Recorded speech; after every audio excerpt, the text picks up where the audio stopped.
오늘 말씀은 누가복음 20장 19절부터 40절 말씀입니다. 함께 읽습니다.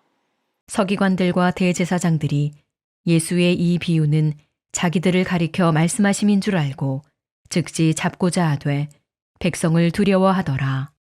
이에 그들이 엿보다가 예수를 총독의 다스림과 권세 아래에 넘기려 하여 정탐들을 보내어 그들로 스스로 의인인 체하며 예수의 말을 책잡게 하니 그들이 물어 이르되 선생님이여 우리가 아노니 당신은 바로 말씀하시고 가르치시며 사람을 외모로 취하지 아니하시고 오직 진리로서 하나님의 도를 가르치시나이다.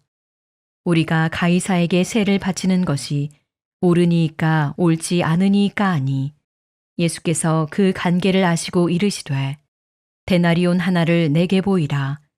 누구의 형상과 글이 여기 있느냐? 답하되 가이사의 것이니이다. 이르시되 그런즉 가이사의 것은 가이사에게 하나님의 것은 하나님께 바치라 하시니 그들이 백성 앞에서 그의 말을 능히 책잡지 못하고 그의 대답을 놀랍게 여겨 침묵하니라. 부활이 없다고 주장하는 사두개인 중 어떤 이들이 와서 물어 이르되 선생님이여 모세가 우리에게 써주기를 만일 어떤 사람의 형이 아내를 두고 자식이 없이 죽으면 그 동생이 그 아내를 취하여 형을 위하여 상속자를 세울지니라 하였나이다. 그런데 7형제가 있었는데 마지가 아내를 취하였다가 자식이 없이 죽고 그 둘째와 셋째가 그를 취하고 7이 다 그와 같이 자식이 없이 죽고 그 후에 여자도 죽었나이다. 7이 다 그를 아내로 취하였으니 부활 때에 그 중에 누구의 아내가 되리이까? 예수께서 이르시되 이 세상의 자녀들은 장가도 가고 시집도 가되 저 세상과 및 죽은 자 가운데서 부활함을 얻기에 합당히 여김을 받은 자들은 장가가고 시집가는 일이 없으며 그들은 다시 죽을 수도 없나니 이는 천사와 동등이요 부활의 자녀로서 하나님의 자녀임이라. 죽은 자가 살아난다는 것은 모세도 가시나무 떨기에 관한 글에서 주를 아브라함의 하나님이요 이삭의 하나님이요 야곱의 하나님이시라 칭하였나니 하나님은 죽은 자의 하나님이 아니요 살아있는 자의 하나님이시라. 하나님에게는 모든 사람이 살았느니라 하시니 서기관 중 어떤 이들이 말하되 선생님 잘 말씀하셨나이다 하니 그들은 아무것도 감히 더 물을 수 없음이더라. 예수께서 그들에게 이르시되 사람들이 어찌하여 그리스도를 다윗의 자손이라 하느냐?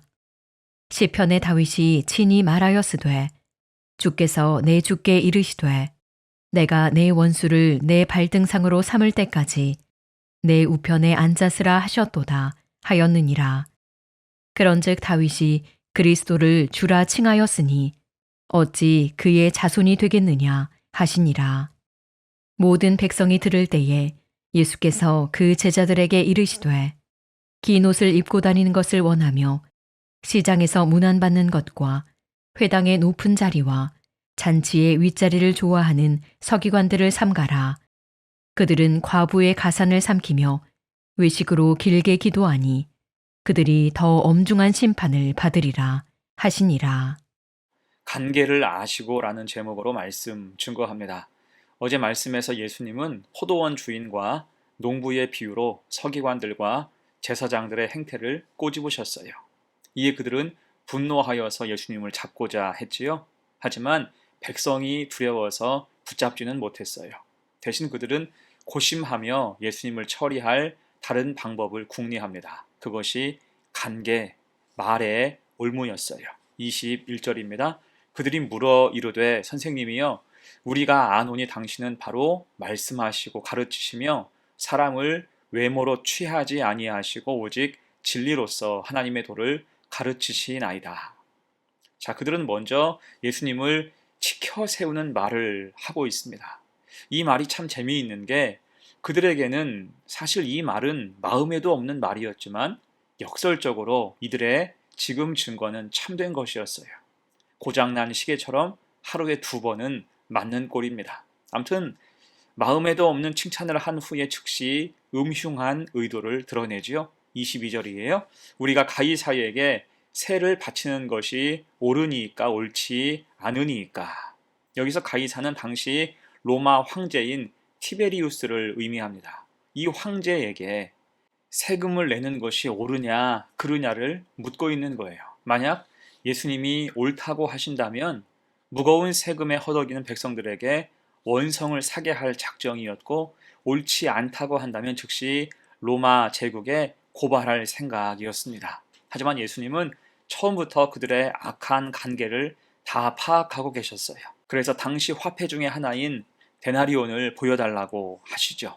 당시 데나리온 동전 앞면에는 신성한 아우구스투스의 아들 티베리우스 카이사르라는 문구가 있었고, 뒷면에는 최고의 사제라는 글귀와 함께 평화의 여신이 새겨져 있었습니다. 따라서 어찌 보면 이 동전을 소지하고 다니는 것 자체가 신성모독이고 하나님의 통치를 부인하는 일이라고 할 수도 있었습니다. 하지만 그들은 일상생활에서 이 돈을 사용하는 것에 전혀 거리낌이 없었고, 가이사의 권세 아래서 사는 것이 자연스러웠습니다.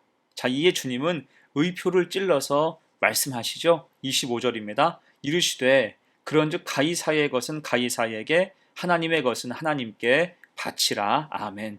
주님 말씀은 가이사의 것이라면 가이사에게 주라. 매우 간단한 말씀이었어요. 주님은 가이사의 통치 자체를 부정하지 않으셨죠. 대신 이 말씀을 하신 근거는 가이사의 통치라는 게 사실 하나님의 권세, 권위 아래에 있음을 전제하신 것과 같습니다. 그래서 그 다음 말씀을 하셨죠. 하나님의 것은 하나님께 바치라. 가이사의 것은 가이사에게, 하나님의 것은 하나님께 바치라. 곧 예수님은 이 말씀으로 하나님의 위대하심, 가이사를 포함하여 이 세상 권세, 그 모든 것 위에 계신 하나님을 지금 강조하고 있는 것입니다. 그래서 가이사에게 바칠 무언가가 있다면 우리가 하나님께 바칠 것은 그런 세금뿐 아니라 우리의 생명을 포함한 모든 것이 되어야 한다는 뜻이에요. 자, 이에 그 사람들은 허를 찔려서 할 말을 잃고 그대로 침묵하게 되지요. 26절이에요. 그들이 백성 앞에서 그의 말을 능히 책잡지 못하고 그의 대답을 놀랍게 여겨 침묵하니라. 아멘. 왜 이렇게 됐을까요? 지금 주님은 그들의 실상, 하나님보다 세상을 더 사랑하는 비밀스러운 그들의 내적인 욕망을 다 폭로하셨기 때문이에요. 얼마나 놀라운 지혜와 권위로 하신 말씀입니까?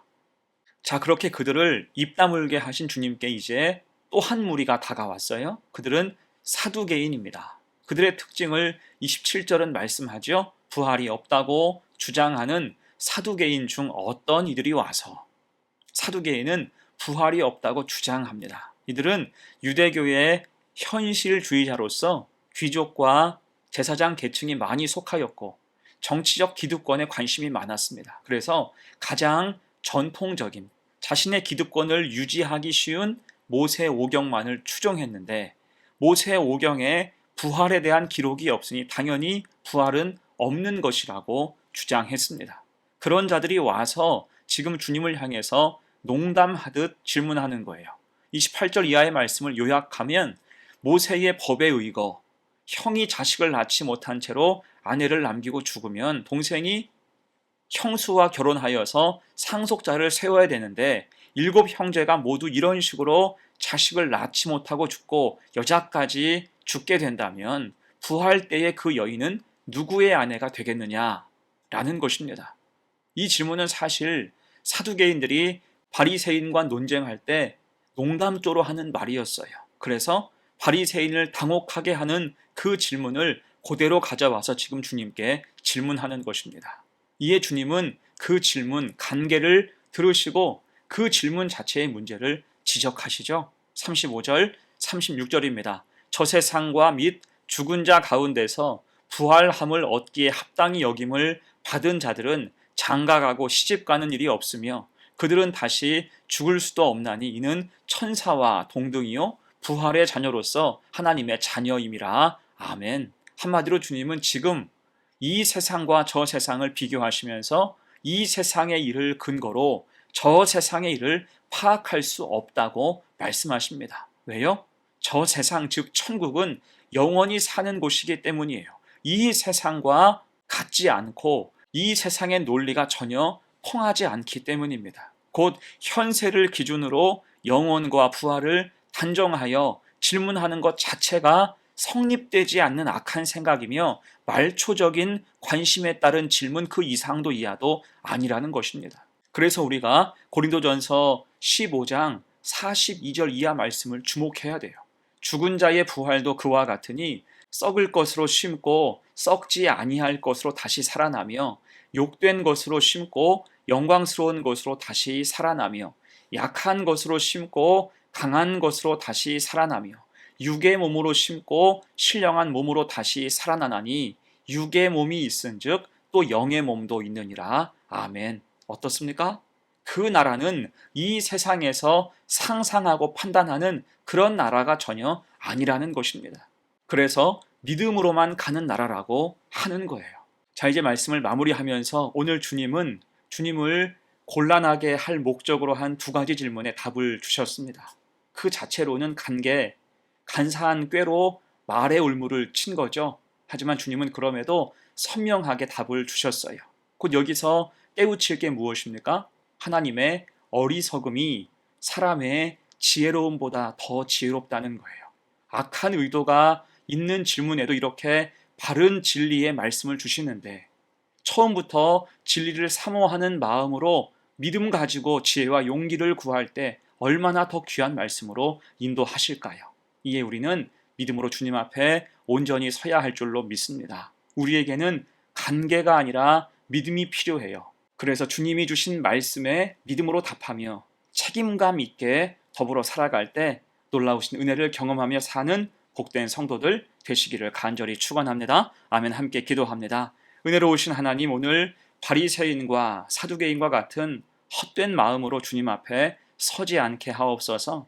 다만 그들은 악할지라도 주님은 선하심으로 답을 주신 것을 기억하면서 우리가 사모함으로 진리를 구하고 믿음으로 은혜를 구할 때 주님은 얼마나 더 선명하고 선하신 은혜로 우리를 인도하실까 깊이 생각하게 하옵소서. 그래서 믿음으로 늘 주님 곁에 있게 하시고 주님 말씀에 반응하여 항상 믿음 가지고 사는 성도가 되게 하옵소서. 감사드리며 예수님의 이름으로 기도합니다. 아멘.